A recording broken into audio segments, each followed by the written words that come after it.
Online ক্লাসে আমি আশিস রায় চৌধুরী, সহকারী অধ্যাপক, বিনোদপুর ডিগ্রি কলেজ, তোমাদের রসায়ন প্রথম পত্রের গুণগত রসায়নের দ্বিতীয় অধ্যায় পঠিত বিষয় পলির বর্জন নীতি এবং হুন্ডের নীতি, এই দুটো নীতি সম্পর্কে আমরা আজকে আলোচনা করব। তোমরা বিষয়বস্তুর দিকে একটু খেয়াল করো। আমি প্রথমেই পলির বর্জন নীতি শুরু করতে চাই। পলির বর্জন নীতি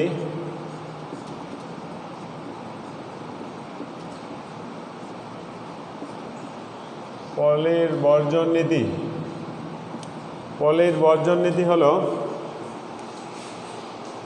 একটা পরমাণুতে যে কোনো দুটো ইলেকট্রনের চারটি কোয়ান্টাম সংখ্যার মান কখনো একই হতে পারে না।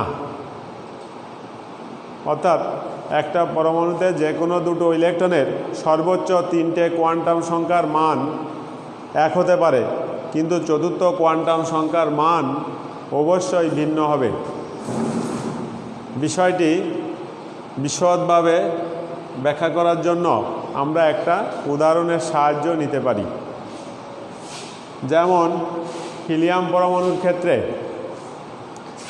হিলিয়াম ইলেকট্রন বিন্যাস, হিলিয়ামের পারমাণবিক সংখ্যা 2, ইলেকট্রন বিন্যাস 1s2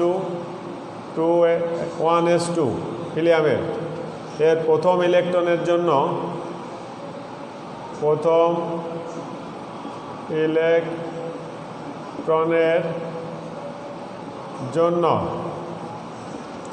আমরা লিখতে পারি 4 প্রকার কোয়ান্টাম সংখ্যার মান কেমন হতে পারে।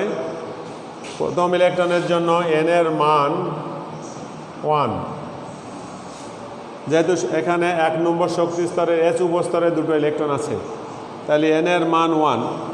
আর যদি n ইকুয়াল টু 1 হয়, তাহলে l এর মান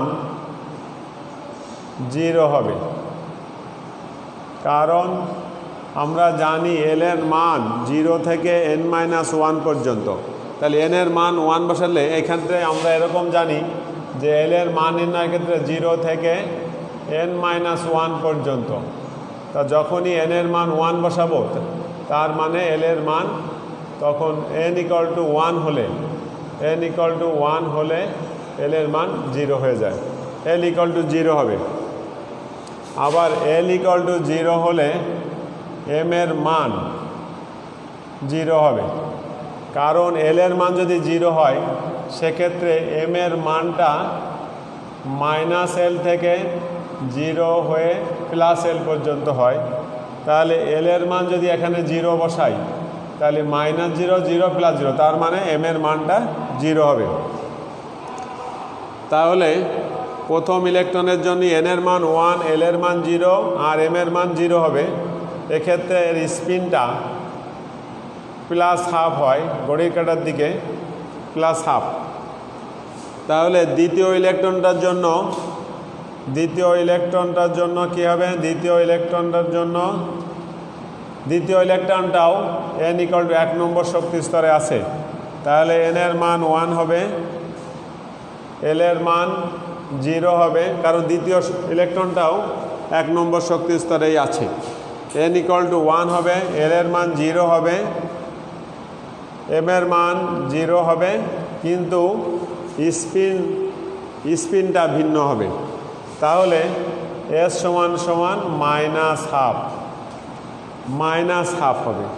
তাহলে এখান থেকে আমরা লক্ষ্য করলাম একটা পরমাণুতে যে কোনো দুটো ইলেকট্রনের সর্বোচ্চ 3টে কোয়ান্টাম সংখ্যার মান এক হতে পারে। এই তিনটে একই মান, 3টে কোয়ান্টাম সংখ্যার মান একই হতে পারে, কিন্তু চতুর্থ কোয়ান্টাম সংখ্যা অর্থাৎ ইলেকট্রনের স্পিন ভিন্ন হবে। চতুর্থ কোয়ান্টাম সংখ্যা অর্থাৎ ইলেকট্রনের স্পিন ভিন্ন হবে।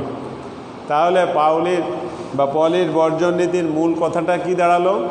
যে একটা পারমাণবিক অরবিটালে বিপরীত স্পিন বিশিষ্ট দুটোর বেশি ইলেকট্রন থাকতে পারবে না। অর্থাৎ একটা যদি ঘড়ির কাঁটার দিকে থাকে, আর একটা বিপরীত দিকে স্পিন হবে। তাহলে এটাই হলো পলির বর্জন নীতির মূল কথা, যে একটা পারমাণবিক অরবিটালে বিপরীত স্পিন বিশিষ্ট দুটোর বেশি ইলেকট্রন থাকতে পারে না। এটা এখন আমরা পলির বর্জন নীতির প্রয়োগটা আলোচনা করব। পলির বর্জন নীতি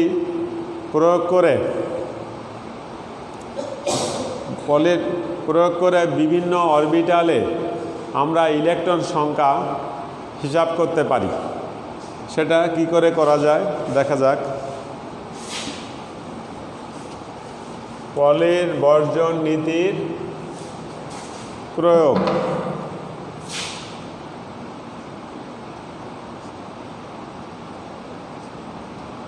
পলির বর্জন নীতির প্রয়োগ। আচ্ছা, পলির বর্জন নীতির প্রয়োগের ক্ষেত্রে আমরা লক্ষ্য করি, যদি এনের যে কোনো মানের জন্যই এল এর মান 0 হয়, এনের যে কোনো মানের জন্য এল ইকাল টু 0 হলে এম ইকাল টু 0 হবে।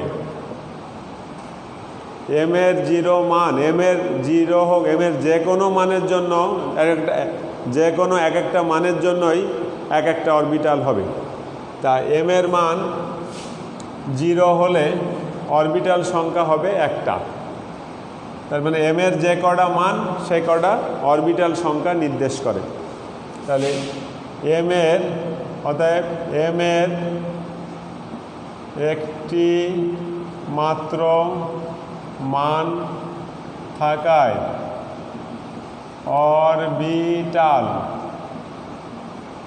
অরবিটাল সংখ্যা হবে একটি। এম এর একটা মান থাকায় মান 0, তাহলে এম এর একটি মান থাকে, অরবিটাল সংখ্যা হবে একটি। তার মানে অতএব একটি অরবিটালে বিপরীত স্পিন বিশিষ্ট 1/2, একটা অরবিটালে সর্বোচ্চ দুটো ইলেকট্রন থাকতে পারে, তাও তারা বিপরীত স্পিন বিশিষ্ট। অতএব একটি অরবিটালে বিপরীত স্পিন বিশিষ্ট 1/2 সমান 2টি ইলেকট্রন থাকবে। তাহলে একটা অরবিটালে বিপরীত স্পিন বিশিষ্ট 2টি ইলেকট্রন থাকবে। এটা যে কোনো এস ইলেকট্রনের জন্য। তার মানে আমরা এর বিন্যাসটা দেখাতে পারি এসে, অর্থাৎ এল এর মান 0, আবার এল এর মান 0 হওয়ার জন্যই তো এস উপস্তর। তাহলে এস উপস্তরের ক্ষেত্রে এল এর মান 0, আমরা এই কথাটা আগেই লিখে নিতে পারি। এস উপশক্তি স্তরের জন্য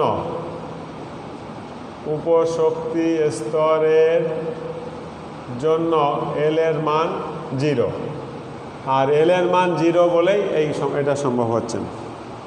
তাহলে আমরা লিখতে পারি এস উপস্তরের ইলেকট্রন বিন্যাস। এস উপশক্তি স্তরের ইলেকট্রন বিন্যাস, অর্থাৎ এস উপশক্তি স্তরের ইলেকট্রন বিন্যাস হবে NS2। এসে দুটো ইলেকট্রন থাকবে, NS2। অর্থাৎ এখানে n এর মান 1 হলে 1s2, n এর মান 2 হলে 2s2, n এর মান 3 হলে 3s2, n এর মান 4 হলে 4s2, এরকম হবে। তাহলে এস উপশক্তি স্তরে দুটোর বেশি ইলেকট্রন থাকবে না। একইভাবে যদি আমরা এটা, যেহেতু এস উপশক্তি স্তরের জন্য, একইভাবে পি উপশক্তি স্তরের জন্য L = 1 হবে। তাহলে পি উপশক্তি স্তরের জন্য এল এর মান 1 হবে। আর এল 1 হলে এল ইকুয়াল টু 1 হলে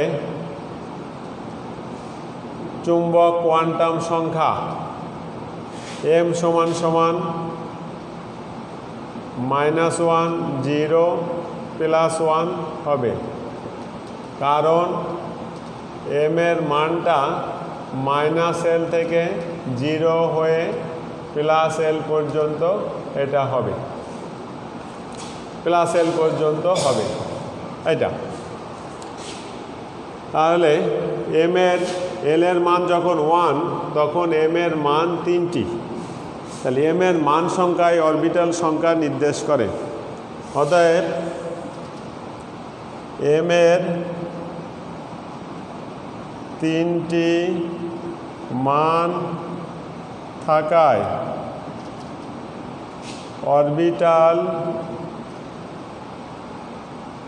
অরবিটাল সংখ্যা হবে 3টি। অতএব 3টি অরবিটালে বিপরীত স্পিন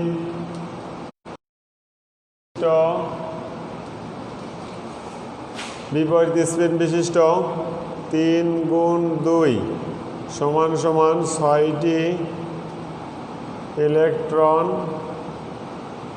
থাকবে।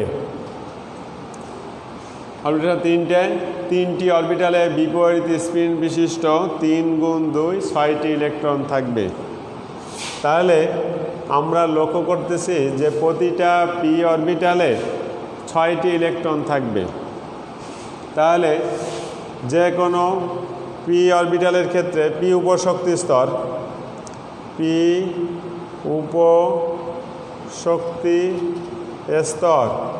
এর 3টে ভাগ করা হয়, px py pz।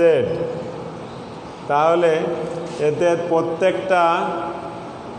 প্রত্যেকটা অরবিটালে পি উপশক্তি স্তর যে px py pz আছে তার প্রত্যেকটাতে 2টি করে ইলেকট্রন থাকবে। এই যে 2টো করে ইলেকট্রন থাকবে, তার মানেই পি উপশক্তি স্তরে সর্বোচ্চ 6টা ইলেকট্রন থাকতে পারে। প্রিয় শিক্ষার্থীরা, তোমরা যখন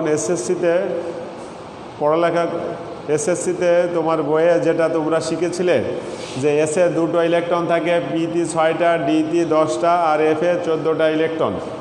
এখন কেন এসে 2টো, পিতে 6টা, ডিতে 10টা এবং এফে 14টা ইলেকট্রন থাকে, আজকের ক্লাস থেকে সেই জিনিসটা তোমাদের স্পষ্ট, এই জিনিসটা ক্লিয়ার হবে, তোমরা এই বিষয় সম্পর্কে পুরোপুরি অবগত হবে।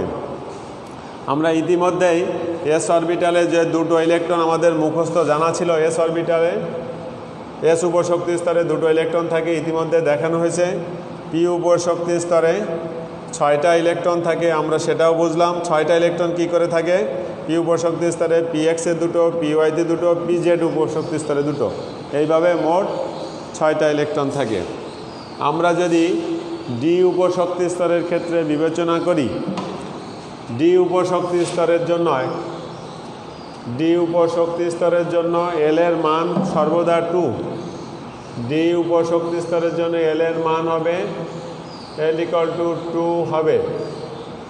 আচ্ছা, এল ইকুয়াল টু যদি 2 হয়, এল ইকুয়াল টু যদি 2 হয়, তাহলে এম ইকুয়াল টু কী হবে? 2 যদি হয় তাহলে এম এর মান 5টা মান হবে, -2 -1 0 +1 +2 হবে, এই +2 হবে। তাহলে ডি উপশক্তি স্তরের জন্য এম এর মান হচ্ছে 5টি, এম এর 5টি মান থাকবে।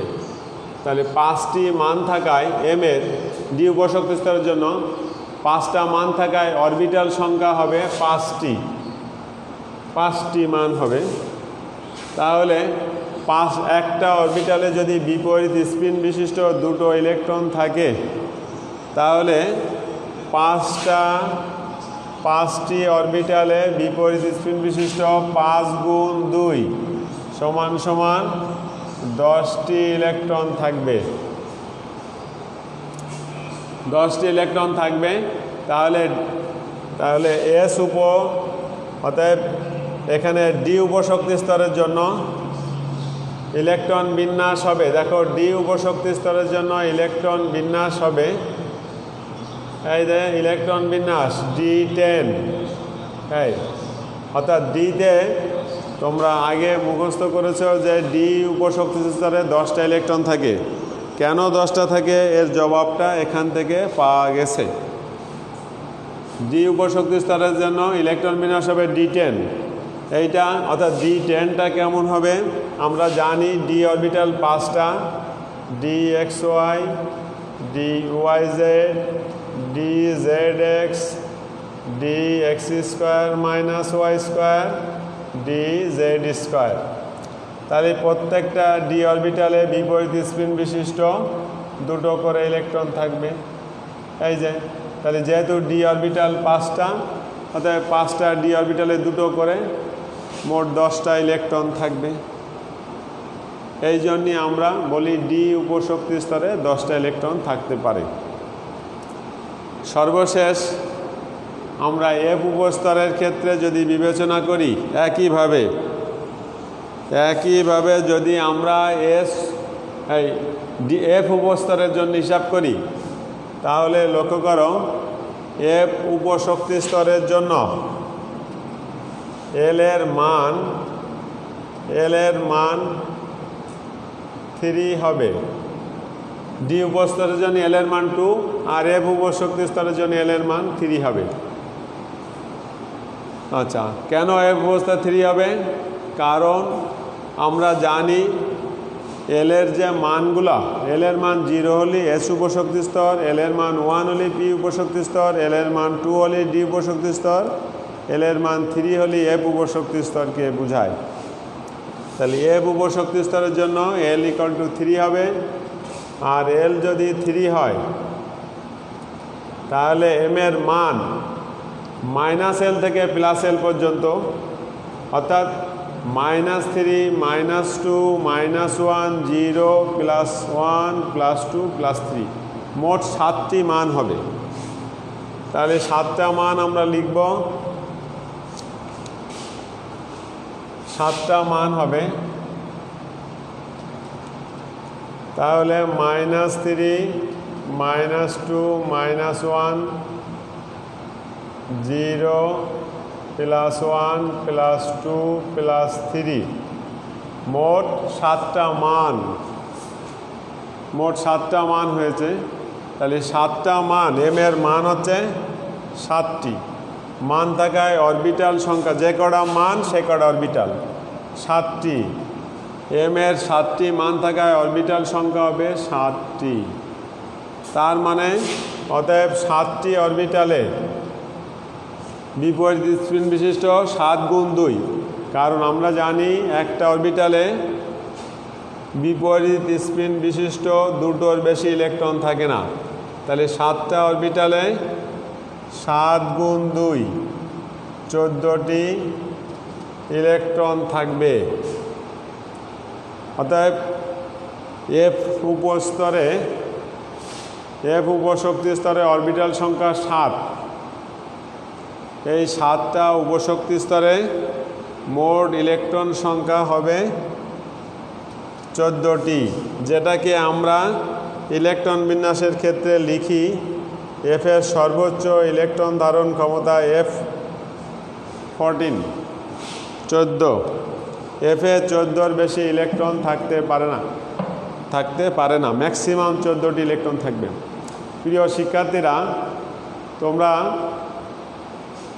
পলির বর্জন নীতি থেকে বুঝতে পারলে যে এস উপশক্তি স্তরে সর্বোচ্চ 2টি, পি উপশক্তি স্তরে সর্বোচ্চ 6টি, আর ডি উপশক্তি স্তরে সর্বোচ্চ 10টি এবং এফ উপশক্তি স্তরে সর্বোচ্চ 14টি ইলেকট্রন থাকতে পারে, এর বেশি থাকতে পারবে না। এটাই পলির বর্জন নীতি সম্পর্কে আজকের আলোচনা। এখন আমরা হুন্ডের নীতি সম্পর্কে কিছু বলতে চাই। হুন্ডের নীতি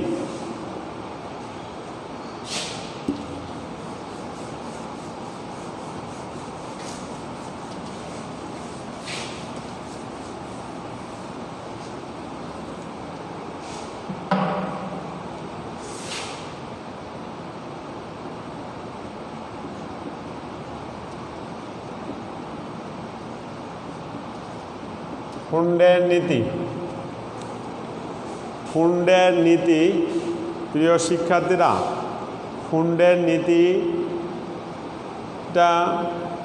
ব্যাখ্যা করার আগে আমরা জানতে চাই যে এই হুন্ডের নীতিটা একই শক্তি সম্পন্ন বিভিন্ন অরবিটালে ইলেকট্রনগুলো কিভাবে প্রবেশ করবে সেই সম্পর্কেই এই নিয়মটা দেওয়া। তা হুন্ডের নীতিটা তখন আমরা বলি, হুন্ডের নীতিটা কি? বিজ্ঞানী হুন্ডের মতে একই শক্তি সম্পন্ন বিভিন্ন অরবিটালে ইলেকট্রন প্রবেশের ক্ষেত্রে প্রথমে ইলেকট্রনগুলো এমনভাবে প্রবেশ করবে যেন তারা সর্বাধিক সংখ্যক অযুগ্ম বা বিজোড় অবস্থায় প্রবেশ করে। বিষয়টাকে আমরা যদি এভাবে লিখি যে একই উপশক্তি স্তরে ইলেকট্রন প্রবেশের ক্ষেত্রে প্রথমে একটি একটি করে ইলেকট্রন বিভিন্ন উপশক্তি স্তরে প্রবেশ করবে, তারপর যদি ইলেকট্রন থাকে অতিরিক্ত তাহলে বিপরীত স্পিনে ইলেকট্রনগুলো আবার একটি একটি করে প্রবেশ করবে। একই অরবিটালে পরপর দুটো ইলেকট্রন একমুখী স্পিনে যেতে পারবে না। বিষয়টা ব্যাখ্যা করার জন্য আমরা কয়েকটি উদাহরণের সাহায্য নিতে পারি। আমি যদি অক্সিজেনের ইলেকট্রন বিন্যাস দেখাই হুন্ডের নীতি অনুসারে, অক্সিজেনের পারমাণবিক সংখ্যা 8, তাই 1s2, 2s2, 2px, 2py, 2pz। প্রিয় শিক্ষার্থীরা, এখানে লক্ষ্য করো অক্সিজেনের পারমাণবিক সংখ্যা 8, তাহলে ইলেকট্রন সংখ্যা 8 হবে। কারণ পারমাণবিক সংখ্যা যত, প্রোটন সংখ্যা তত, আর যতটা প্রোটন আছে নিউক্লিয়াসে ততটা সেই সমান সংখ্যক ইলেকট্রন নিউক্লিয়াসের চারিদিকে অনুমোদিত কক্ষপথে ঘোরে। তাহলে এখানকার ইলেকট্রন বিন্যাস হবে 1s, 2s2, আর থাকলো 4টে ইলেকট্রন। তা 4টে ইলেকট্রন প্রবেশের ক্ষেত্রে প্রথম ইলেকট্রনটি px-এ যাবে, অর্থাৎ পঞ্চম ইলেকট্রনটি px-এ যাবে, ষষ্ঠ ইলেকট্রনটি 2py-এ যাবে, সপ্তম ইলেকট্রনটি 2pz-এ যাবে, অষ্টম ইলেকট্রনটি আবার ঘুরে 2px-এ আসবে। আমরা কোনো ক্রমেই পঞ্চম ইলেকট্রন 2px এবং ষষ্ঠ ইলেকট্রন এই 2px-এ দেব তা করতে পারবো না হুন্ডের নীতি অনুসারে।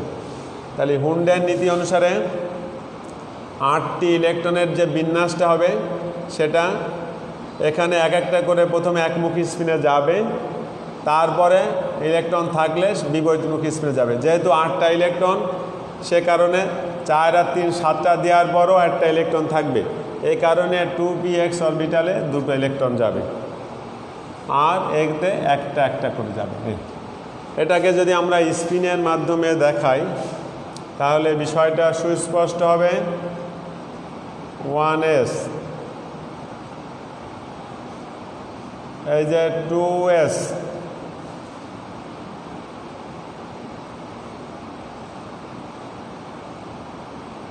2px, 2py, 2pz। তাহলে px-এ দুটো আছে, একটা ঘড়ি কাঁটার দিকে ঘুরলে আরেকটা বিপরীত দিকে, আর পি ওয়াই পি জেড একটা করে ইলেকট্রন আছে, অর্থাৎ প্রথম ইলেকট্রনের যে স্পিন পি ওয়াই ও পি জেড ইলেকট্রনের স্পিন সেটাই হবে। এই যে প্রথমে একমুখী স্পিনে গেছে, সমশক্তি সম্পন্ন পি অরবিটালে প্রথমে একমুখী স্পিনে গেছে, তারপর ইলেকট্রন যেহেতু একটা বেশি আছে এই জন্য আবার পি এক্সে আসছে।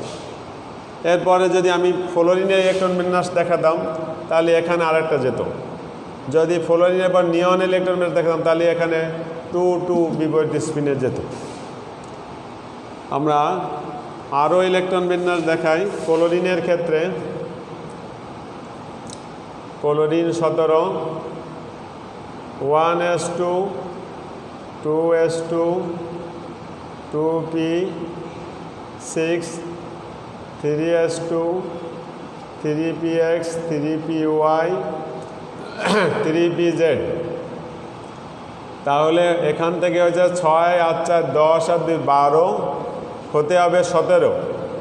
তাহলে এখানে একটা দিলেই 13 14 15 আবার ঘুরে আসবে 16 17। তার মানে পি এক্সে দুটো হবে, পি ওয়াইতে দুটো হবে, পি জেডে একটা হবে। তাহলে 12-র পরে 13তম ইলেকট্রন পি এক্সে যাবে, 14তম ইলেকট্রন পি ওয়াইতে যাবে, 15তম ইলেকট্রন পি জেডে যাবে, 16তম ইলেকট্রন আবার পি এক্সে, 17তম ইলেকট্রন পি ওয়াইতে যাবে। যদি 18 হতো তাহলে পি জেডে যেত। তাহলে এটাকে যদি আমরা স্পিন দিয়ে দেখাই 1s2, এটা 1s, এটা 2 নম্বর শক্তি স্তর, এটা 3 নম্বর শক্তি স্তর, এই যে এটা 2p কে আমরা 2px 2py 2pz হিসাবে দেখাবো না, কারণ এটা ভিতরের স্তর। কিন্তু ইলেকট্রন সংখ্যা 6টা দেখানোর জন্যই 3টে ঘর রাখতে হবে।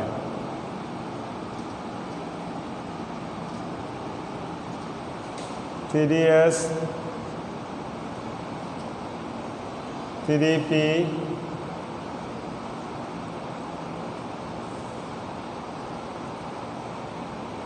3px 3py 3pz।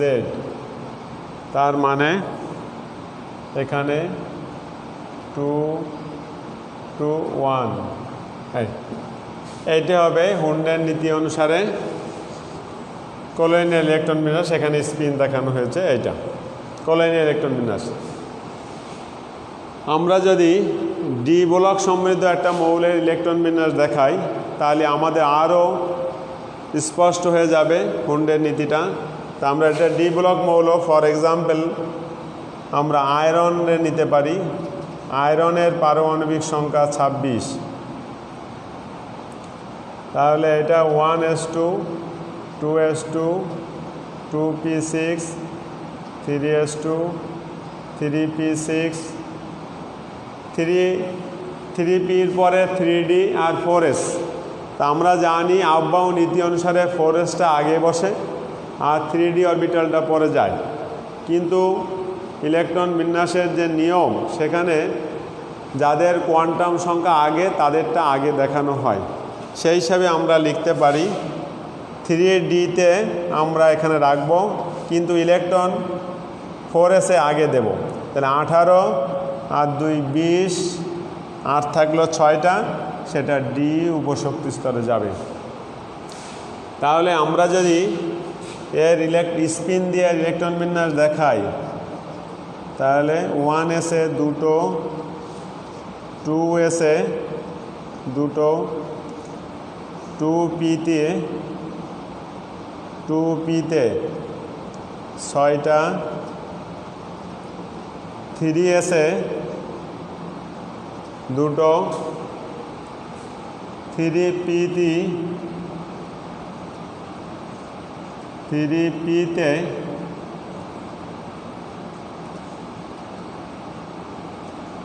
6টা, 3D-তে এই জায়গায় আমরা যেহেতু ডি সর্ববহিস্থ স্তর, এই জন্য ডির ভাগগুলো একটু দেখাবো। DXY, 3D, 3DYZ, 3DZX, 3DX square minus Y square আর 3DZ স্কোয়ার। তাই এখানে ডি অরবিটালের ইলেকট্রন আছে কয়টা? এই যে 6টা। 6টা ইলেকট্রনে প্রথমে একমুখী স্পিনে যাবে 5টা একমুখী আছে 6টা, তাহলে আর একটা ইলেকট্রন এই বিপরীতমুখী স্পিনে এইভাবে যাবে। আর 4s-এ সর্বশেষ 4s-এ দুটো ইলেকট্রন,